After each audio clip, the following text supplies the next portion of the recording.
Hi guys, welcome back to the Big Sew Along. I'm Ginny, and as always, I thank you very much for choosing to spend some time with me. This week I have just a quick little review for you of the Sawtell top by In the Folds, which is what I'm wearing today. You guys may recognize this fabric from my Mood shopping trip earlier in this month, I think. Yeah, so this fabric is a 100% cotton, just like a nice cotton shirting weight. It's got these sort of satiny stripes in it, which I really love. I wanted to make this top in something with stripes so that I could play with the direction of them. I made this top in a size E, and I made no alterations to the pattern. You have different options for the sleeves. There's the wide sleeve, wide sort of bell sleeve, which is the one I made. And then there's a gathered sleeve. And then there's just a straight sleeve, I think. I think those are the three options. Anyways, for this one, I did do the bell sleeve. I'm not sure I would really do the bell sleeve again, although I like the way it looks. It doesn't seem very practical for me in my life. It's a long sleeve, so it's probably going to be too warm for me for a good part of the year, and the parts of the year when it's cooler, the sleeves are too wide for me to put a sweater over it. So it just limits the amount of time I can wear it. But aside from that, I love this top, and I think I probably will make it again in a solid color with the straighter sleeve. Okay, so I did not make a muslin of this shirt. I just worked it up. I looked at the sizing, and I felt like the E was going to be a good size. However, I'll show you a couple of pictures here. When I finished it, I felt like it was just a little too big. Now, you guys know that I am not worried about wearing things that are oversized at all. But when you have something with a set-in sleeve, if it looks, there's a difference between looking big and looking oversized, right? And to me, this just looked like it was a little big. The bust looked a little big, the underarm looked a little big. In retrospect, I think what I probably should have done is cut a size smaller and maybe raise the armhole about 1/2 inch. Since I didn't do a muslin, so note to self, this is why you make a muslin, but since I didn't make one, I had to go back in and do some alterations. And really the only way I could like raise the armhole after I had put this together is by deconstructing the entire yoke and all of that, and I really didn't want to do all of that. So I have a quick little clip here of how I did alter it, and then I'll show you the post-alteration version, and you can see what you think. So here's my Sawtell, and you can see I've just removed both sleeves. They're inset sleeves, so your side seams are sewn first, and then your sleeves are put in. So in this case, I just removed the sleeves, and on the sides, you can see I've pinned where I'm going to sew this in. That's 1/2 inch in from my original seam. So I'm just going to sew that down and blend it into the seam, the side seam right here at the bottom, or like sort of just below the bust actually. So that means that my armhole is going to be 1 inch smaller than it was originally, because I have a 1/2 inch on the front and the back. I've done that on both sides.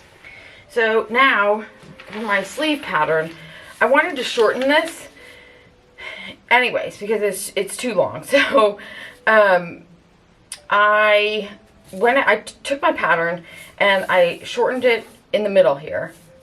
I think I shortened it 2 inches, and then to get rid of that 1/2 inch on each side, I hope you can see these lines right here where I cut this. I usually do this right pretty much where the notches are. I just split it on both sides, and then I tip those in 1/2 inch on each side. So now this distance should be 1 inch smaller than it was before. Now I could have to shorten this, I could have just removed the cuff. This is the sleeve. I could have removed the cuff and shortened it this way. However, that means that then I would also have to alter the cuff because it would be too big. So in this case, I just took off the cuff. I didn't take it off all the way. I just took it off enough so that I could lay my pattern flat, or my fabric flat. And then make sure I have this is the back here, which is right here. So now I'm just going to take this pattern piece, and I'm going to lay it down here so it pretty much matches at the bottom. And now I can just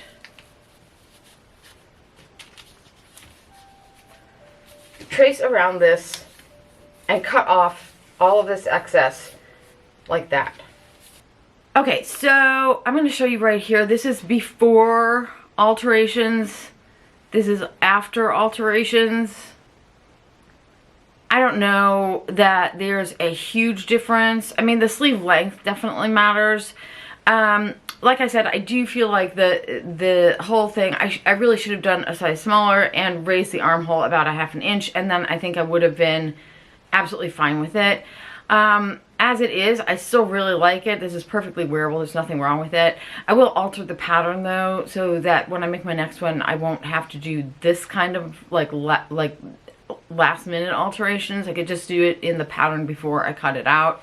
So I was thinking about whether or not, like I said before, I should have just made a muslin, and I think it probably would have taken me about 45 minutes or an hour to make a muslin of this shirt, and it took about 3 hours to remove the sleeves, do the alterations, and put the sleeves back on. So, I don't know. I don't always make a muslin, but whenever I'm working with something fitted, anything like this where it actually has like something that's fitted, that's going to be more difficult to alter, I should probably remember to just do a muslin and save myself some trouble.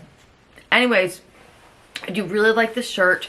I am just about ready to start on my Mornington skirt, which is another in the folds pattern. That is it for my sewing this week. I wanted to give you guys a quick update. Those of you who've watched me for a while know that I started a Discord channel earlier this year, for which I was charging a fee of $2 a month. And I have decided just to make that free for everyone.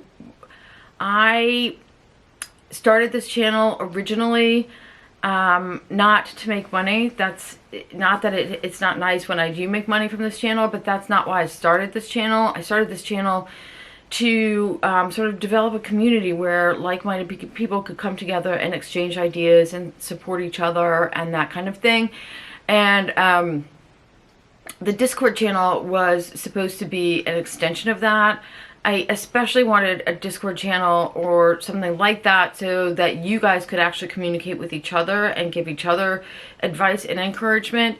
And I just don't want anybody to feel excluded from that because there's a fee. So I'm just going to drop the fee altogether. That means that anybody can join at any time. If you're interested, please, please, please do join the chat over there. They're a lovely group of, right now they're all women, so a lovely group of women who have some really great ideas. They're very encouraging, and they also have a lot of fun things to share in terms of ideas and inspiration and that kind of thing. So if you want to join and you haven't already, I think I have now produced a universal link to the Discord chat that will not expire. If you have any problems with it, let me know and I will take care of it. But I think it works. It is in the description box below. All you have to do is click on that link. You will have to create your own Discord profile if you don't already have one, but that's also free. For those of you who have already been supporting me by paying that monthly fee to be in Discord, I highly encourage you to just go over to the Ko-Fi account and cancel the subscription. Anybody who wants to keep, you know, giving me $2 a month, I'm not going to complain about that, but it's absolutely not necessary, and I want everybody to feel perfectly comfortable just turning off that subscription, and we'll all just have the Discord chat together. All right, you guys, I think that is it for me this week. Next week, my mom is going to be in town, so I think we'll have a little special video next weekend, somehow involving my mother. Until then, I wish you guys all happy sewing.